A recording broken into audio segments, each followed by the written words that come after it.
मैं एक विवाहित महिला हूँ। मैं अपनी शादी में बिल्कुल भी खुश नहीं हूँ। ऐसा इसलिए क्योंकि मेरे पति मुझ पर कभी भी ध्यान नहीं देता है।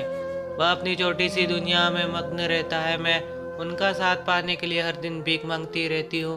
शायद इसका एक कारण यह भी है कि हमारी अरेंज मैरिज हुई थी, इसलिए उसे मुझसे कभी भी लगाव नहीं हुआ। हालांकि मुझे भी शादी में कोई खास दिलचस्पी नहीं थी, लेकिन मैं इसके बाद भी राजी हो गई। ऐसा इसलिए क्योंकि मेरे माता पिता इस रिश्ते से बहुत खुश थे। यही एक वजह भी है कि हम कभी एक दूसरे के प्रति आकर्षित नहीं हुए। हम केवल नाम के विवाहित जोड़े हैं जो दूसरे लोगों की तरफ एक ही घर और छत के नीचे रहते हैं। हम कभी कभार ही एक साथ सोते। ऐसा इसलिए क्योंकि वह एकदम उबाऊ आदमी है।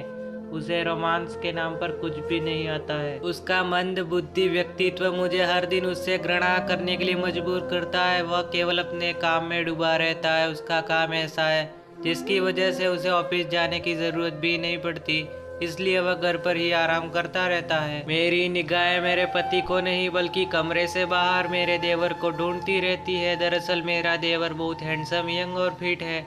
उसका व्यक्तित्व अपने बड़े भाई के बिल्कुल विपरीत है। मुझे कभी कभी आश्चर्य भी होता है कि इन दोनों भाइयों के बीच इतना गहरा अंतर कैसे हो सकता है। मेरा देवर महत्वाकांक्षी, आत्मविश्वासी और बहुत ही सामाजिक है। वह बाहर जाना पसंद करता है। वह अक्सर अपने दोस्तों के साथ घूमने का प्लान बनाता है। यही नहीं, वह जब भी काम पर जाता है तो इतना अट्रैक्टिव लगता है कि मैं खुद को उसकी तरफ आकर्षित होने से रोक नहीं पाती हूँ। हालांकि मैं मानती हूँ कि यह सब बहुत गलत है, लेकिन जब आपके पास एक ऐसा पति होता है जो आपके पर बिल्कुल ध्यान नहीं देता, तो आपका ध्यान किसी दूसरे व्यक्ति पर जाना लाजमी है। मैंने अपने देवर के लिए व्रत रखा। मैं आपसे छिपाना नहीं चाहती, मुझे अपने देवर से प्यार हो गया है।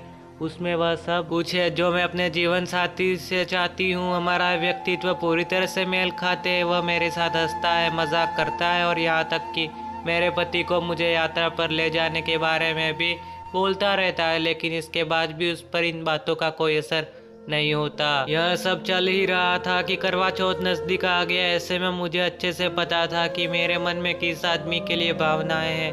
वह मेरा पति तो बिल्कुल नहीं था। ऐसे में मैंने उसके लिए करवा चौथ का व्रत भी नहीं किया।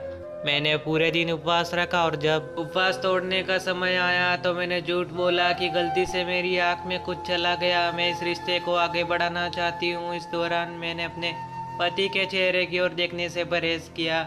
मैंने चतुराई से पहले अपने देवर की तरफ देखा, फिर चांद को देखने के बाद मैंने किसके लिए करवा चौथ का व्रत रखा। मेरा मानना है कि यह महसूस करने की दिशा में पहला कदम था कि मेरे देवर के लिए मेरी भावनाएं क्या है।